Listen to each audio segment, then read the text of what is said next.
Okay, so I'm pretty tired. I'm not gonna make this very long, but I've been making a number of videos on the US primary season, and it would be remiss of me not to say something about Super Tuesday. I've just been watching coverage on CNN, on Fox, on Al Jazeera, a little bit of coverage on CCTV, China Central Television. We have satellite TV, so we have access to networks all over the world, which is very, very fortunate actually. It gives us um, all sorts of perspectives. Um, it seems very obvious that Donald Trump is winning on the Republican side and Hillary Clinton is leading on the Democrat side. At the time I'm speaking, the voting's still ongoing, but these are the general trends. Um, no Republicans dropping out tonight, which is going to be a source of some contention because there is this notion of the Stop Trump movement, i.e., if someone drops out, it would somehow help to slow Trump down. I don't quite, leaving aside opinions, on ideology and stuff, I don't quite buy that from a technical perspective. Um, I'm not quite sure where the thinking in that lies, because if you vote for someone, you vote for someone. It's not. I don't think there's a lot of tactical voting in this election. I think it's a pretty ideological election. Um, so I'm just going to comment a little bit about the situation at present. I'll be honest, I think about the United States and American politics, certainly this year, a lot more than what's going on in the UK. It's not that what's going on here isn't important, of course it is. And coming closer to the EU election, I'll probably be making videos on that. But the thing is, the United States is superpower. I know the Republican side certainly would say that it's declined under Obama and America's being destroyed and so on. But nevertheless, America, in my opinion, is still a great country, and it's natural that outsiders will have an interest in this. I think anyone who's politically minded is going to be interested in the American election. Um, so to my American viewers, please, please don't think that this is a case of me trying to interfere. It's purely because I'm just interested. That's all. I would never ever assume to dictate how anyone should vote. Now, in light of what I've just said, I'm going to try and, let's say, balance out some of the previous videos I've made. This isn't me changing my mind. I still believe the things I've said, but I'm going to try and, let's say, look a little bit at the other perspective or just try and balance it out a little bit. Tonight, Donald Trump, has to be said, came across as more reasonable and more presidential. In his victory speech. He was speaking in Florida actually, but he was talking about the campaigning generally. He was very conciliatory towards Ted Cruz, very civil, has to be said. Much less so towards Rubio. That's the only thing in this particular speech that was kind of typical Trump. He was calling him a nasty guy and all this. It was the usual jibes. Marco Rubio, for his part, hasn't exactly been. I think Rubio's let himself down by getting into that sort of dialogue because that sort of rhetoric, I should say, because Rubio was seen. I think Rubio's a heavyweight candidate. He's showing that he's tough, and he doesn't need to do that. And the problem is, it's going to backfire because it's going to look like desperation. I think. So yeah, tonight Trump came across as a lot more presidential, and I really think that someone has been talking to him and saying, "Look, you're getting a lot of success here. When it comes to the general election, you're going to have to reach out to moderates, to Democrats." So I think he's had advisors or somebody, possibly even Chris Christie, has been saying to him, "You need to tone down the rhetoric just a little bit." And that I definitely got that impression tonight because it's kind of like I couldn't help think there was a bit of a Jekyll and Hyde thing going on. It's like he was trying to be himself, but he was being diplomatic at the same time. That's why I'm a little bit skeptical of this idea that Trump tells it like it is. I don't think he is that consistent, actually. But, I did say that I would try and make this a more balanced video, so I suppose I have to try and, if I say that, I'm going to have to try and be a bit more open minded as to why people are backing Trump. I will say this, not everything Donald Trump says is wrong. Okay, I concede that. He is right to say that the United States and the West in general needs to take a hard line, a tough line against radical Islam. There's no question about that. And the things he is saying about Europe, as a European, I concede that is absolutely true. What's happening in Germany and Sweden and to some extent in Britain, it can't be disputed. There is a real threat in this continent from radical Islamism. Notice Katie Hopkins, who's a very controversial columnist here in the UK, um, speaking on Fox News about this so called petition. I just want to clarify that for any Trump supporters out there. The UK has not, I repeat, has not banned Donald Trump from this country. What did happen was there was a petition to ban him. The petition got a lot of support. Don't know the exact number, somewhere around 300,000 or 400,000. So it's one of the most popular petitions ever signed. It was recently surpassed by something to do with meningitis, but it is certainly one of the most supported political petitions. So Trump is a controversial figure here, as he is in America. But the UK is a democracy. And just like Americans can protest and make petitions, so can we. So that petition is not the same as government policy. Um, and believe me, the British government is not going to ban Donald Trump because A, they would be learning from history. We blacklisted Narendra Modi 10 years ago after the Gujarat pogrom in India.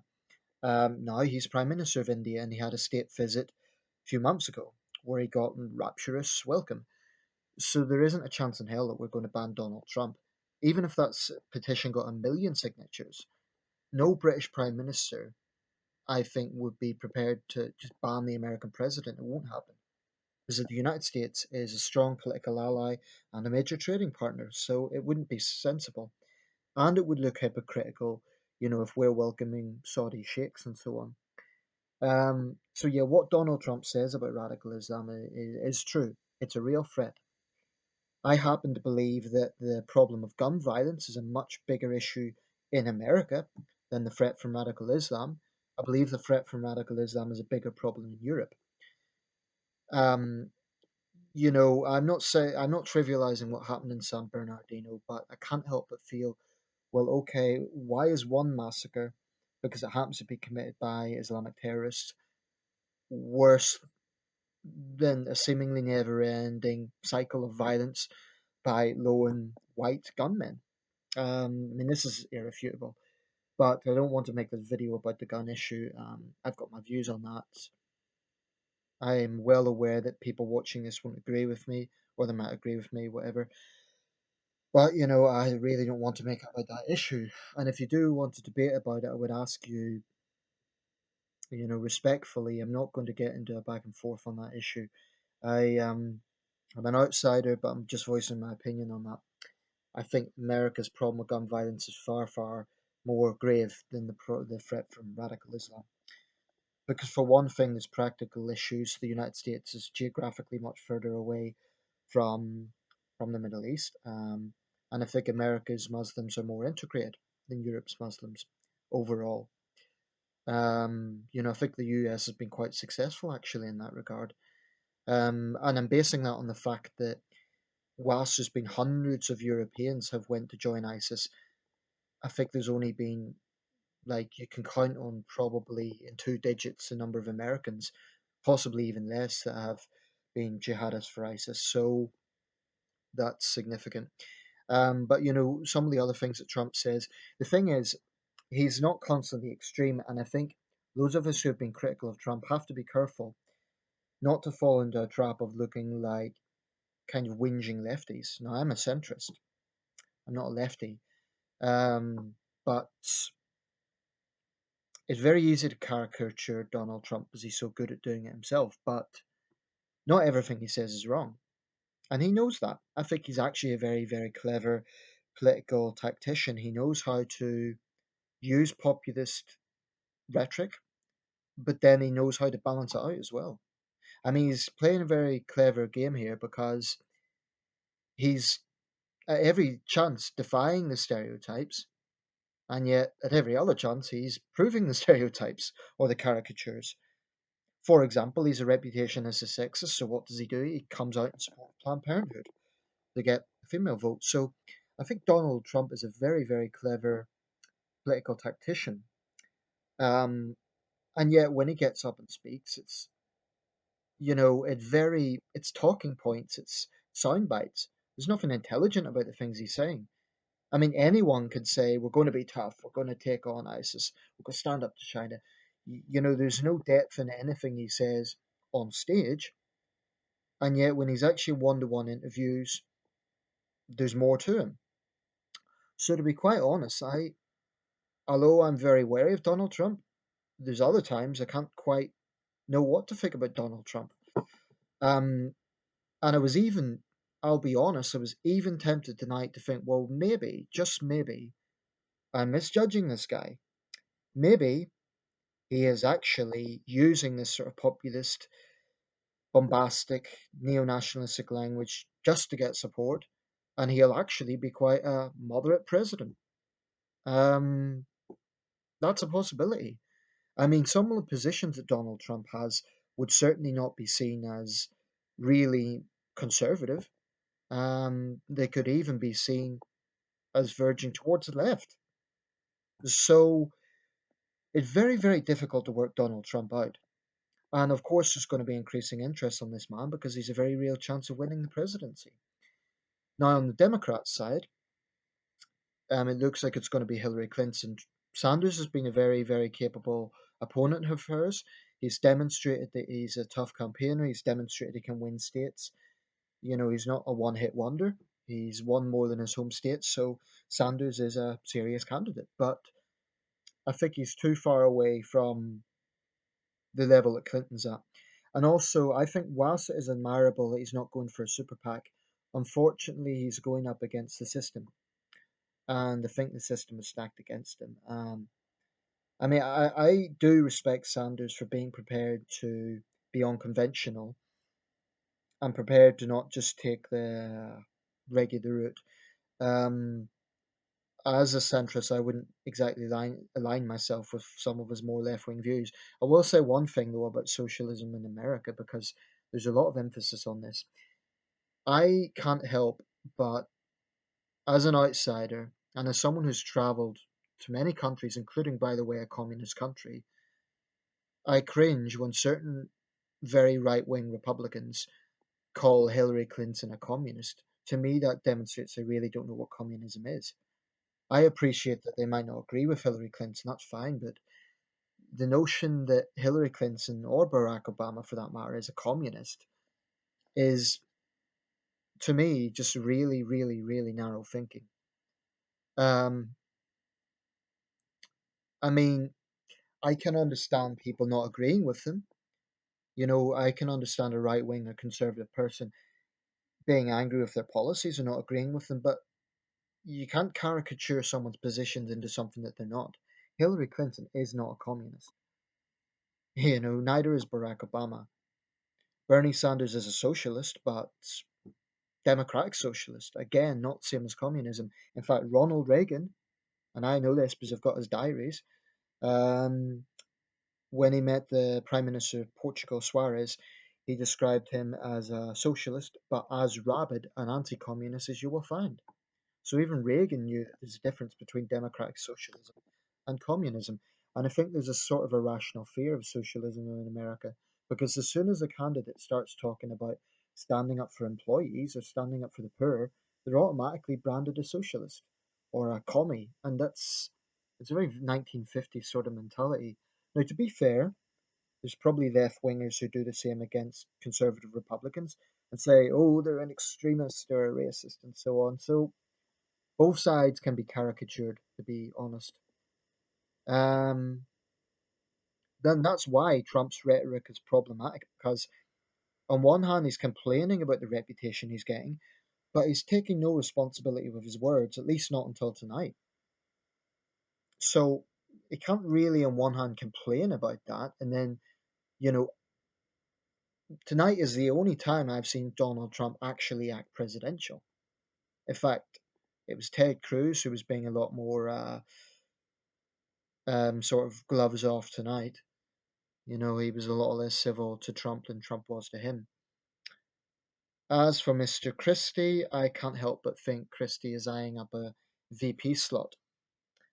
I mean, you know, I just can't help but feel there's some political maneuvering going on there because they're always together now, and it just looks like Christie's lining himself up to be a running mate. I wouldn't be at all surprised if Trump has already asked him to be his running mate, and they won't announce it for a few months. But you know, these are just my opinions, by the way. People could think it full of shit. They could disagree with me. I'm not. I'm not saying anyone should agree with me. I'm not saying I know everything. Purely opinions. I could well be wrong on any one of these issues. So, you know, I'm not saying this from an arrogant point of view. I'm just being honest about my views. That's all. I don't know everything. And certainly, if I was an American, if I was living there, would I have different views? Quite possibly. Actually, as a Trump supporter came onto one of my videos and was very angry. Well, it's understandable because I was critical of Trump. But what I would say, if you are a Trump supporter, okay, you can dislike this video, you can dislike me, whatever. But I will say, if you're going to say something like stay, mind your own business, all I would say is, you know, the US is an open country. It's a democracy, a flawed democracy, but a democracy nonetheless. So is the UK. So, you know, you're very welcome to talk about British politics. I won't care. I might disagree with you, but I'm not going to care. I'm not going to say you can't have an opinion on it. So, you know, feel free to talk about David Cameron and Jeremy Corbyn and Brexit and all the rest of it. I don't care because open countries shouldn't be scared of international opinions. I mean, as an outsider, I'm looking at a candidate who can also have an international mindset.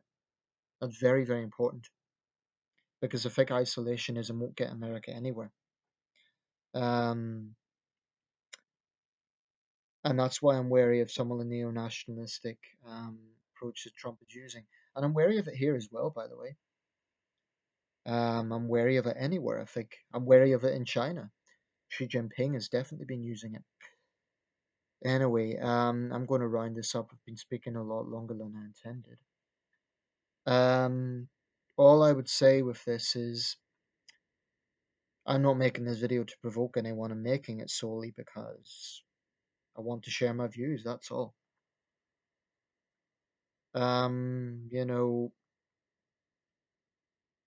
if you are pissed off by what I'm saying, then make a counter video because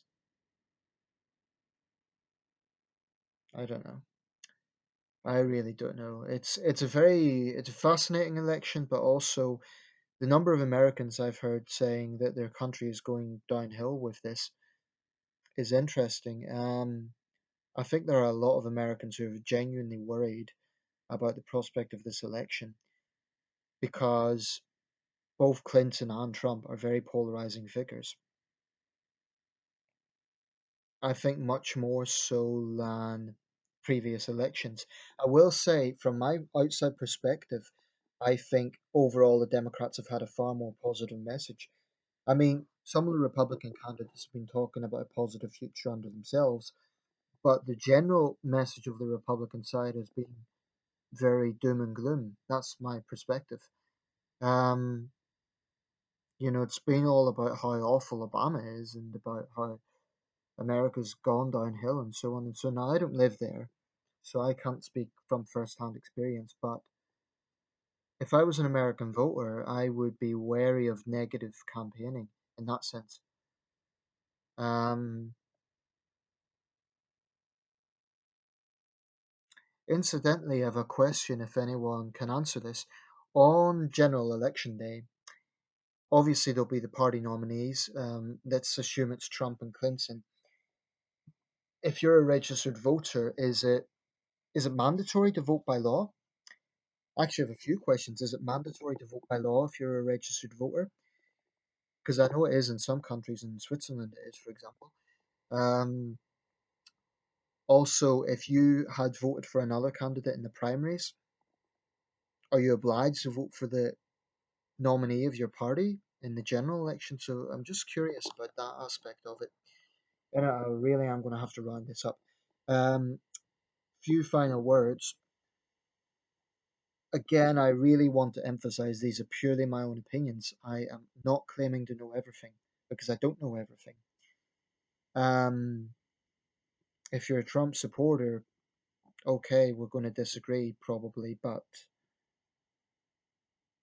I'll give Trump his due. He isn't afraid to speak his mind, so I'll give him credit for that. Doesn't mean he's right, but stands by his conviction, I guess. Um, and yeah, it's purely personal opinion. I'm not trying to provoke anyone. I'm not trying to start an argument. That's all. Thank you for watching.